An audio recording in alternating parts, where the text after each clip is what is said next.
Hi friends, today we'll talk about how to fix or how to solve FIFA mobile keeps closing. To know how to fix or how to solve FIFA mobile keeps closing, you should just go to settings. Here in this page we click apps, default apps, app settings.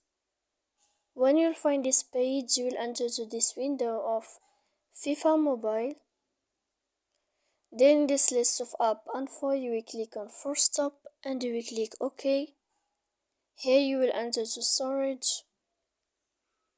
After that we click clear cache, and in the end you can turn off your Wi-Fi.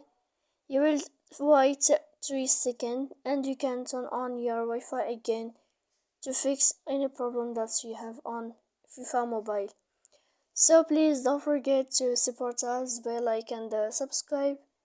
See you next time in another video.